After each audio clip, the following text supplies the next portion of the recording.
안녕하세요. 스포츠 영양 코치 살빼고입니다. 오늘은 저번 시간에 이어서 채식으로 몸을 만들 수 있을까에 대한 저의 생각을 한번 이야기해 보도록 하겠습니다.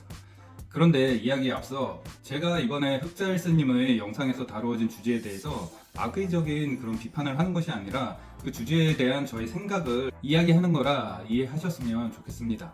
이번 주제를 이야기하면서 우수 영양사님께서도 결국엔 고기를 먹게 될 거라고 말씀하셨고, 저는 그에 대한 구체적인 내용을 한번 추가해서 이야기해 보도록 하겠습니다. 우수 영양사님은 채식으로도 충분히 근육 생성이 가능하다고 말씀하셨는데요. 그러나 이는 이론적인 것으로 일반적인 상황에서는 채식으로 필수 아미노산을 충족시키기는 매우 어렵습니다. 우수 영양사님도 결국엔 고기를 먹게 될 거라고 말씀하셨지만, 애초에 충분히 가능하다는 말보다는 매우 어렵다고 못을 박는 것이 맞다고 생각합니다. 대중들은 전문가들의 이런 한마디에 채식으로도 충분히 근육을 만들 수 있어, 황소의 근육을 봐, 황소가 뭘 먹지? 소는 풀만 먹는데도 근육이 생기잖아, 우리도 풀만 먹어도 멋진 근육을 만들 수 있어 같은 말도 안 되는 소리를 하면서 채식을 권유하게 됩니다. 이런 말들이 왜 말도 안 되는 소리인지 최근에 그에 대한 내용을 영상으로 올렸으니 한번 참고해 보시고요. 여러분들은 만약 근육을 만들기 위한 단백질을 100g 섭취해야 한다면 어떤 채소를 얼마나 먹어야 되는지 알고 계신가요? 소고기 400g 정도만 섭취하면 가능한 일을 채소 과일로는 몇 킬로를 먹어야 될지도 모릅니다. 제가 늘 말씀드리는 식품 퍼즐이라는 것을 예를 들어서 한번 설명하자면, 소는 식물 속에 흩어져 있는 영양소 퍼즐들을 섭취하여 완성된 영양 퍼즐로 만들어줍니다. 최상위 포식자인 우리 인간들은 그렇게 만들어진 완벽한 퍼즐을 그냥 먹어주기만 하면 되는 건데, 왜 천지에 흩어져 있는 그런 식품 퍼즐들을 인간 스스로 맞추려는 고생을 사서 하는 걸까요? 서울에서 부산까지 KTX 타고 가면 되는데 왜 걸어 다니려고 하는 거죠? 걸어서도 가긴 갈 수 있죠. 그냥 걸어서 가는 건 진짜 특별한 목적의 그런 국토 종주를 한다거나 그런 목적 아니면은 굳이 서울에서 부산까지 걸어갈 필요가 있어요? 차를 타고 가도 되고 KTX를 타고 가도 되고 비행기를 타고 가도 되고 편한 방법이 수두룩 빽빽한데 왜 사서 고생을 하냐 말이죠. 그냥 걸어서 가는 건 미친 짓이라고 말씀해 주세요. 자꾸 갈 수 있다고 하니까 멋모르고 도전하는 피해자들이 생기는 것입니다. 전문 영양사가 근육 생성을 위한 완벽한 채식 식단을 짜줬다고 했을 때 매일 그거를 준비하고 먹을 수 있는 사람이 과연 얼마나 될까요? 그냥 단백질은 고기로 섭취를 하세요. 동물성 단백질과 식물성 단백질의 차이를 영양학적으로 한번 설명해 볼게요. 레고 스타워즈 팔콘을 만들려면 이런 완제품을 구매해서 설명서대로 그냥 조립을 하면 됩니다. 그러나 이런 간편한 방법 말고도 다른 방법이 있죠. 이런 일반 레고 블록들을 하나하나 사 모아서 직접 조립하는 방법도 있습니다. 그러나 이 방법은 진짜 레고 전문가들도 만들기 힘들다는 것을 여러분들도 잘 알 것입니다.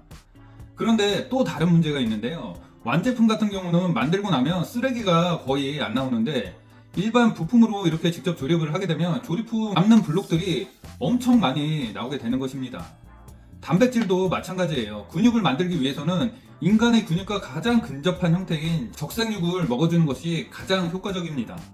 그러나 이걸 식물성 단백질로 대체한다면 더 많은 단백질을 먹어줘야 하는 것은 둘째치고, 근육을 만드는 데 쓰여지고 필요 없어진 잉여 단백질들은 에너지로 사용되어지던지 지방으로 축적되면서 채식주의자들이 육식을 비판할 때 주로 활용하는 요산 등 단백질 대사 산물들을 다량 배출하게 됩니다. 단백질의 영양학적 품질에 대한 기준이 몇 가지 있는데요. 대표적으로 단백질 생물가에 대해 알아보면 여기 표에 보시는 바와 같이 동물성 단백질이 식물성 단백질에 비해 훨씬 효율이 좋습니다. 계란으로 100g만 섭취하면 되는 단백질을 콩으로는 200g을 섭취해야 겨우 양을 맞출 수 있고, 그 역시도 근육을 만드는 데 쓰여지려면 콩에는 근육을 만드는 데 필수 아미노산인 메티오닌이 부족해서 다른 탄수화물 식품으로 보충을 해줘야 합니다. 그런데 보통 사람들은 콩의 단백질 총량만 생각하지 구성 성분은 생각하지 않죠. 대부분 식품들도 단순히 단백질 총량만 표기하지 그 구체적인 구성 성분을 표기하지 않습니다. 대두 단백질로 만든 식품들은 근육을 만드는데 거의 쓸모가 없고 거의 대부분이 에너지나 지방으로 저장되면서 불필요한 대사 산물들만 만들어내죠. 이런 것도 모르고 채식주의자들이 단백질 공급원으로 가장 많이 활용하는 것이 콩인데요. 콩의 생물가가 낮은 데에는 필수 아미노산 부족 말고도 다른 이유가 또 있습니다. 콩은 예로부터 인간이 먹기에는 여러 가지 문제점들이 많아 다양한 가공 방법으로 섭취를 해왔습니다. 우리 조상들도 콩을 직접 먹는 경우는 드물었고 콩을 발효시켜 된장을 만들어 먹거나 두부로 만들어 먹었습니다. 왜 우리 조상들은 콩을 이렇게 가공을 해서 먹었을까요? 모든 씨앗과 식물들이 그러하듯이 콩에는 엄청난 양의 항영양소와 렉틴, 옥살산, 이소플라본 등이 다량 함유되어 있습니다. 이런 식물 독소들이 씨앗과 식물에 많이 들어있는 이유는 동물들은 자신을 보호하기 위해 여러 가지 방어 행동을 할 수 있지만 식물들은 그럴 수 없기 때문에 화학적인 방법으로 자신을 보호할 수밖에 없었습니다.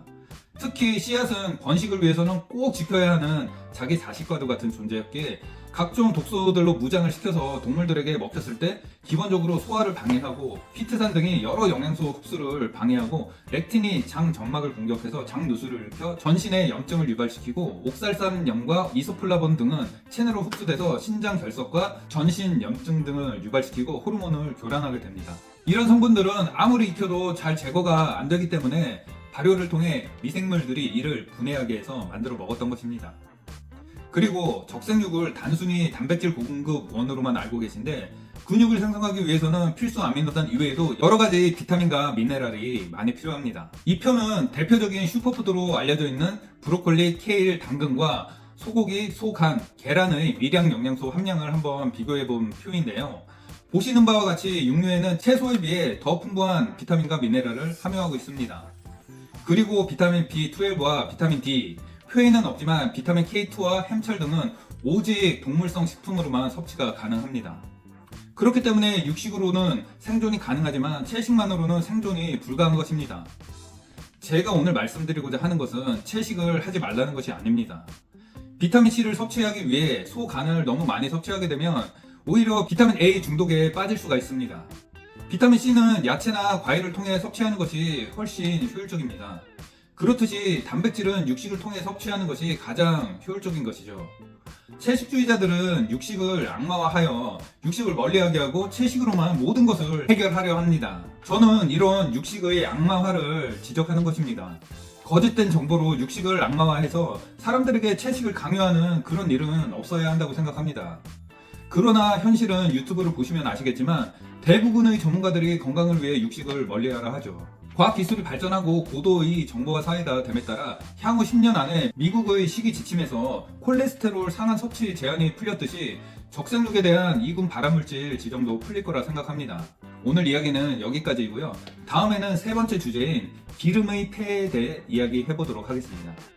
그럼 저는 다음에 더욱더 유익한 진짜 건강 정보를 가지고 다시 찾아뵙도록 하겠습니다. 그럼 안녕.